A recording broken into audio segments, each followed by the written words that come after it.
Olá, caros amigos, sejam bem-vindos de volta aqui no Super Acadêmico com mais um vídeo, continuando mais uma playlist aqui do nosso canal, a playlist do Como Sair do Liberalismo, que eu acredito que nós acabamos hoje. A ideia aqui, hoje eu vou falar aqui do último capítulo, mas a conclusão, que é um negócio meio enigmático.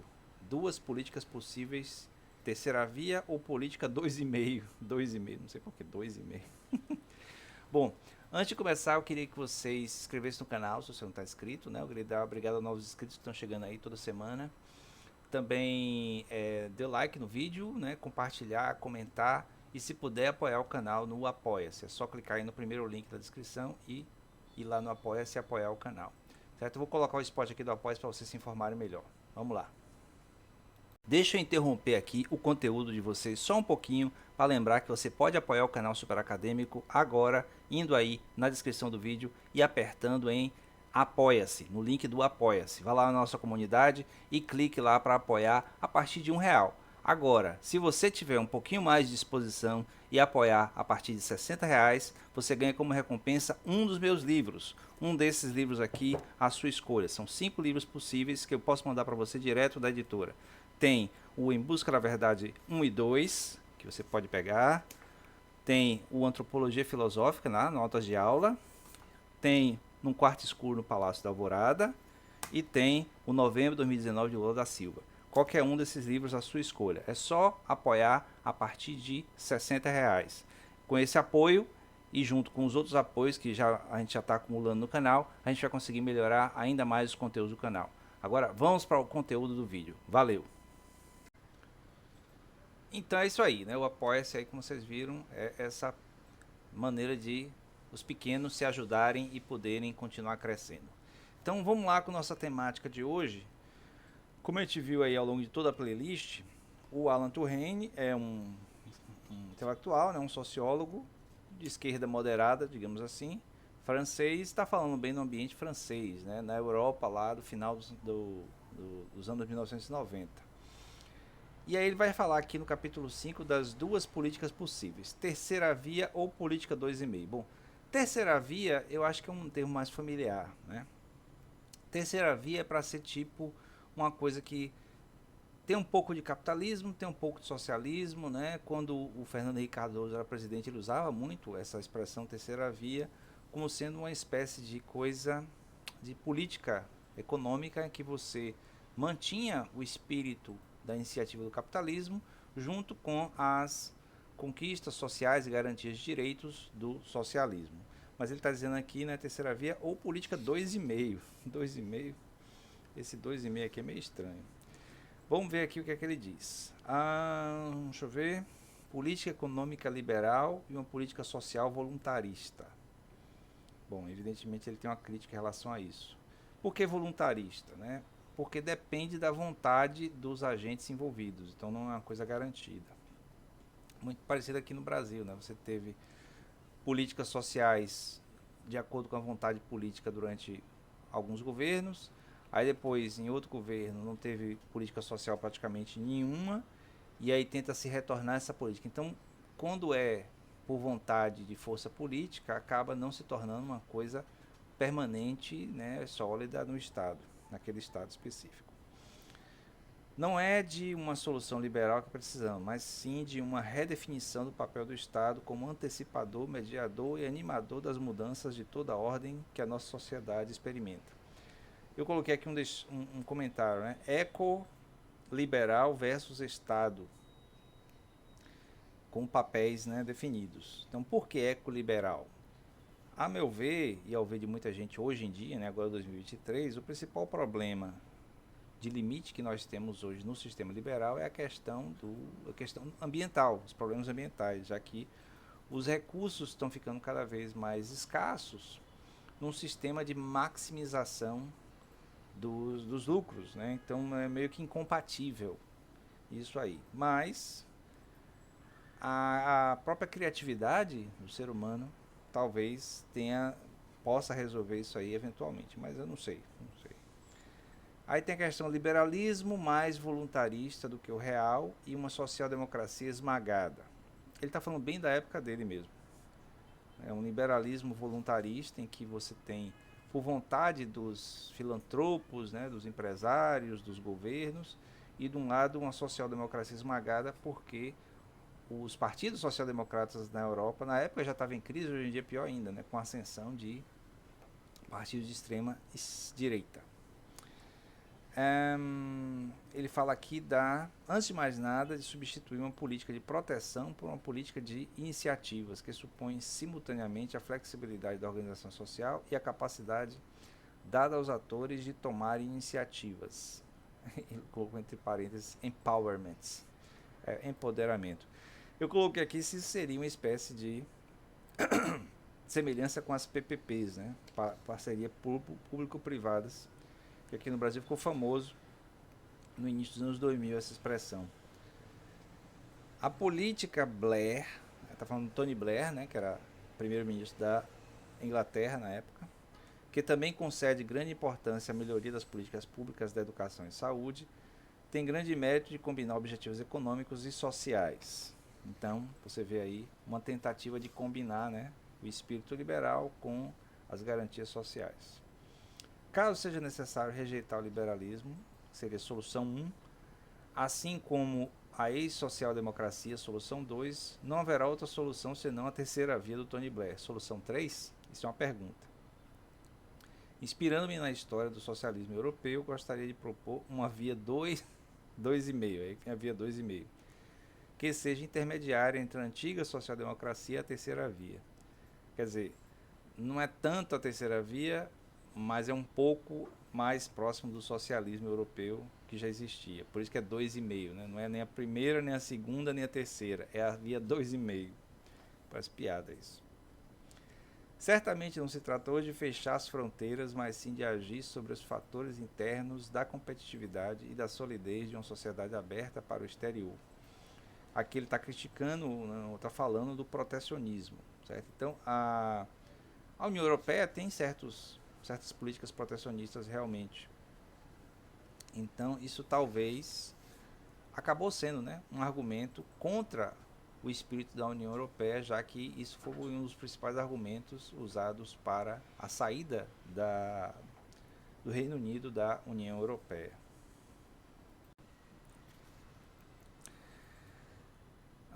Duas vias.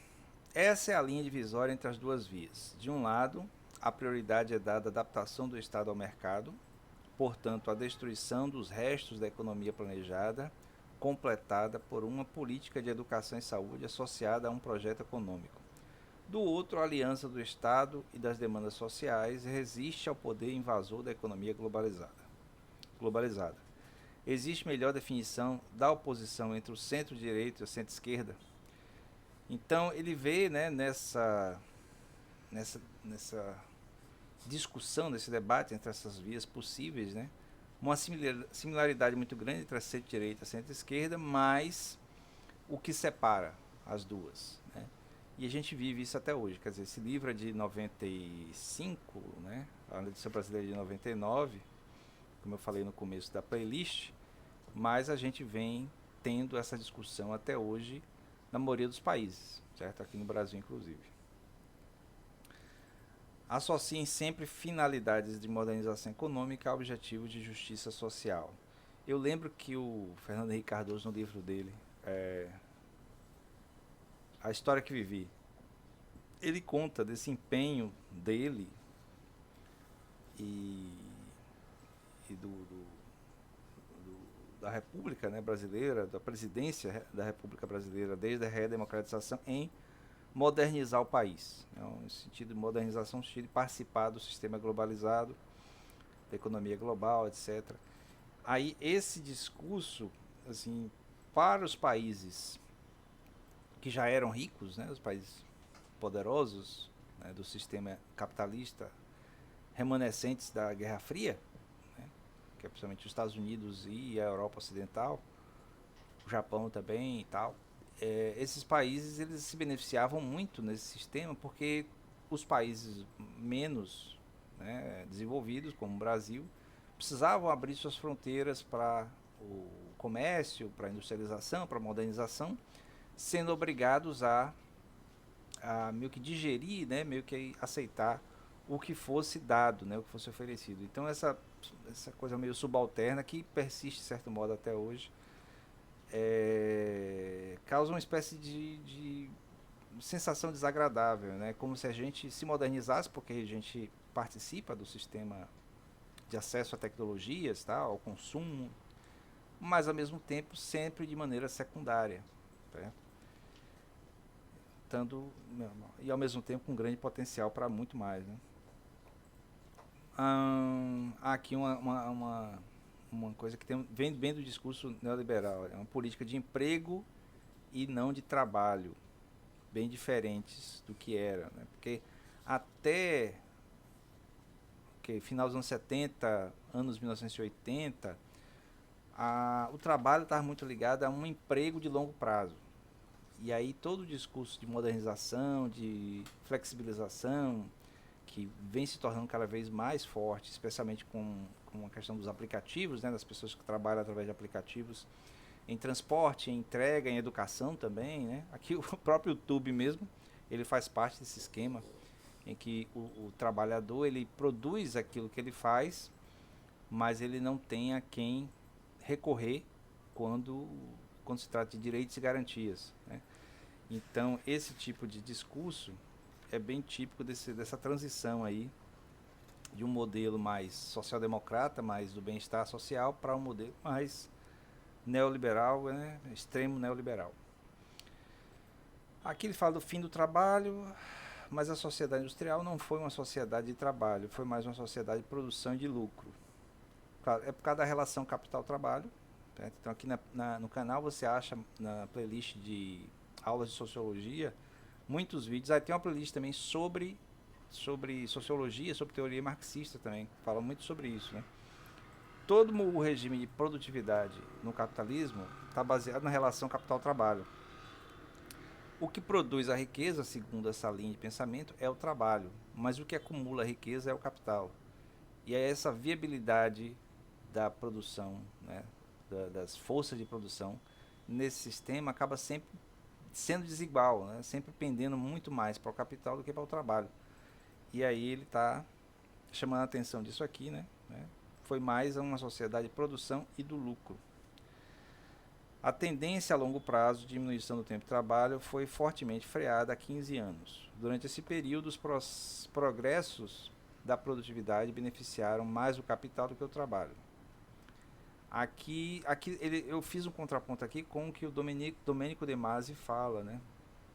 Que assim, da década de 1970 para frente, né, até hoje, os avanços tecnológicos produziram maior produtividade, mas menos a necessidade do trabalho humano, cada vez menos. O Domenico De Masi, como sendo um sociólogo mais otimista, ao meu ver, apesar de eu não conhecer muito a obra dele, apenas a coisa das entrevistas, né, fala de que esse avanço tecnológico deveria proporcionar um maior bem-estar para as pessoas, já que as pessoas poderiam estar mais livres do tempo de trabalho. Então, em vez de submeter trabalhos repetitivos, né, trabalhos não muito desafiantes, as pessoas poderiam, através da tecnologia, trabalhar com coisas mais interessantes, ou estudar, né, ou pesquisar, fazer coisas nesse nível. E o que de fato aconteceu é que simplesmente a produtividade aumentou, a lucratividade aumentou com a tecnologia, e as pessoas ficaram deslocadas, sem mercado de trabalho, né, sem lugar para trabalhar, especialmente os trabalhos mais repetitivos, mais braçais, menos intelectuais. Inclusive o trabalho intelectual também está sendo transformado nisso aí, né? Aí o que acontece é que esses avanços acabaram produzindo o contrário do que prometiam, né? E aí é um contraponto bem interessante à obra do Domenico De Masi. Eu recomendo, se alguém tiver interesse. Eu não sei se algum dia eu vou conseguir ler o Domenico De Masi para poder trazer para vocês aqui, mas vocês podem pesquisar. Talvez, quem sabe, né, com seu apoio no Apoia-se, eu consiga remunerar alguém que venha falar aqui do canal sobre o Domênico de Masi com mais propriedade, porque realmente eu só vi algumas entrevistas, ele fala coisas bem interessantes, mas realmente meio fora da nossa possibilidade real de futuro, pelo menos de curto e médio prazo. Tem um título intermediário aqui chamado Desenvolvimento Durável. A prioridade dada a uma melhor produtividade do trabalho deve ceder lugar à procura de uma melhor produtividade do capital. Ele não está recomendando isso, ele só está reconhecendo isso, é claro. Uma boa educação, meios de comunicação eficientes, uma administração pública adaptada, e é assim que se obtém um crescimento endógeno autossustentado. Você vê que nós, aqui no Brasil, estamos lutando em relação a isso até hoje, né? Uma administração pública adaptada, meios de comunicação eficientes, de preferência mais plurais, um crescimento... Não, tinha outra coisa que eu falei, cadê? Uma boa educação, foi o primeiro item, eu pulei aqui, uma boa educação. Então, isso geraria um crescimento endógeno, quer dizer, de dentro para fora, isso, endógeno de dentro para fora e autossustentado. Ele fala a questão da inovação, a importância da inovação, de incentivar a inovação. É por isso que hoje em dia os profissionais assim, mais requeridos são aqueles que conseguem trabalhar com inovação dentro dos sistemas tecnológicos atuais. Eu até hoje mesmo vi um negócio sobre possíveis trabalhos relacionados com inteligência artificial, que está bem na moda agora. Não só por razões de justiça social, mas por inovação e solidariedade, são elementos fundamentais de um crescimento econômico durável. Então, justiça social com inovação e solidariedade. Eu estava vendo também, é muito triste, né, que pessoas muito pobres, pessoas idosas e pessoas que não têm banco não conseguem hoje participar da economia, porque o dinheiro em espécie está cada vez mais raro. E aí as pessoas que não têm os aplicativos de celular para poder comprar, usar, né, banco digital, essas coisas assim, acabam ficando de fora. Porque hoje em dia até para comprar uma fruta na rua você pode pagar usando o aplicativo do celular. E aí pessoas idosas que não conseguem manipular isso, por exemplo. Por isso que está falando aqui de inovação e solidariedade, né? Porque se você cria um sistema de intensa produção de riqueza, maximização de lucros, mas sem solidariedade, você vai criar uma sociedade pobre, né? Uma sociedade pobre no sentido que vai ter muita gente deslocada de fora desse sistema. Há uma necessidade de combinar uma política econômica liberal com medidas de solidariedade social. O que se opõe a uma política social ativa é, por um lado, que os próprios contestadores se fecham para a pura denúncia. Se fecham na pura denúncia. E, por outro lado, que o governo permanece indiferente ou hostil aos movimentos de apoio aos desfavorecidos, como demonstrou a respeito do movimento dos 100 documentos. Isso aí está falando da França, né? Acho que foi no vídeo 1 ou 2, acho que é o 2, que é o pessoal do Sem Nada, o movimento Sem Nada. Aqui, o paralelo que tem aqui é principalmente dos movimentos dos Sem Terra e dos Sem Teto, né? Que ele está dizendo que são movimentos que, apesar de praticar as ocupações, tá, para incentivar o deslocamento, né, da propriedade para mais pessoas, mas tem a questão de ficar apenas na denúncia e não agir. Não sei se seria o caso, né, desse paralelo assim.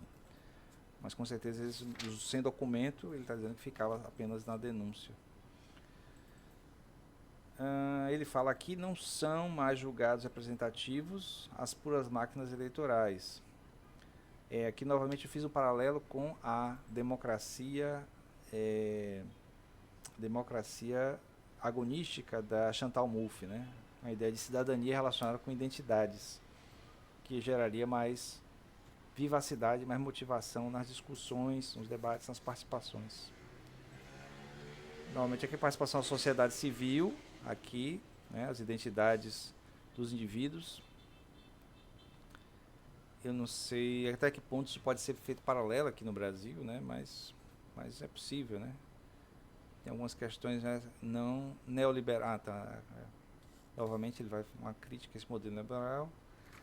Ele vai falar da cultura novamente, né, a comunicação intercultural.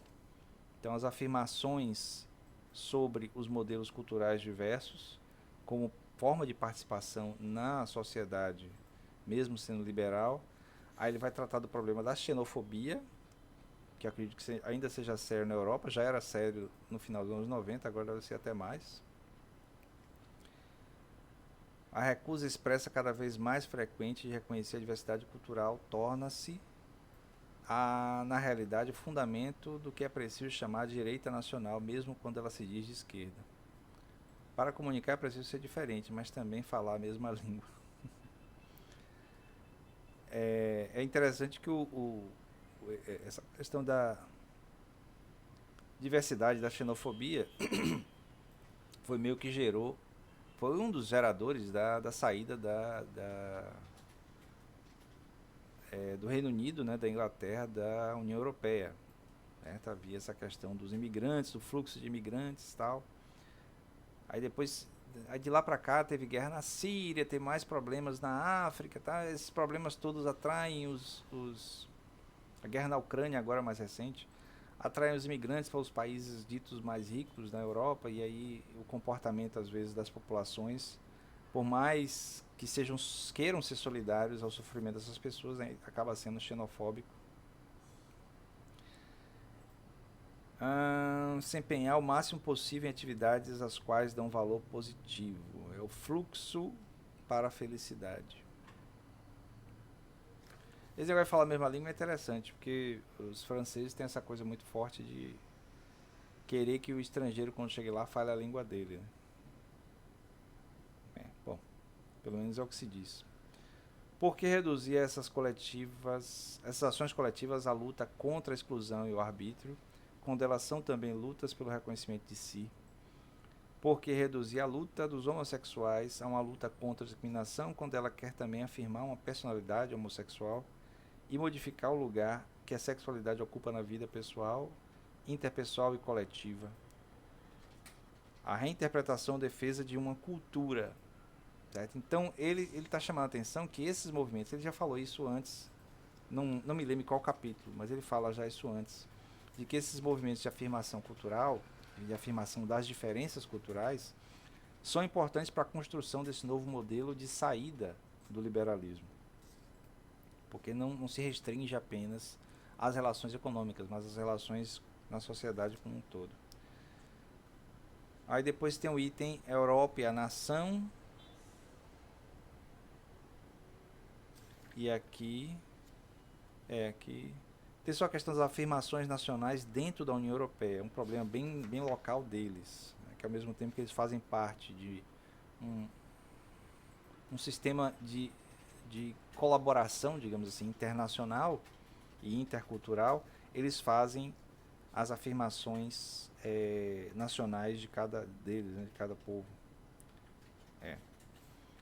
Bom, aí faz uma pergunta aqui meio retórica, pode ser francês? Eu nem marquei nada aqui. E aí vem, enfim, as conclusões que eu marquei.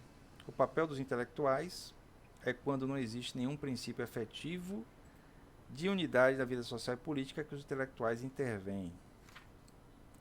Quer dizer, um momento de crise chama por intelectuais que gerem teorias sobre aquilo ali. E aí, gerações depois, aquelas teorias podem se desenvolver em ações políticas, ações sociais e tal. A mais clássica, talvez também a mais visível, é do intelectual denunciador, cuja atenção se concentra inteiramente na crítica ao sistema dominante. Faz ouvir o sofrimento daqueles que são explorados, alienados e manipulados.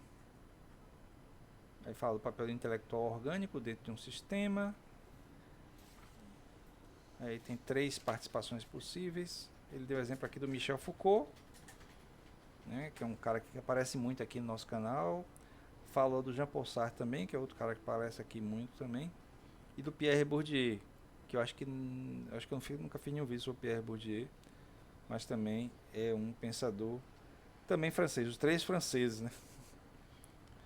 Bem nacionalista mesmo, em que esses intelectuais, eles além de produzir teorias sobre o que eles militavam, né, eles participavam bastante dos protestos, das manifestações. Deixa eu ver, ele finaliza aqui com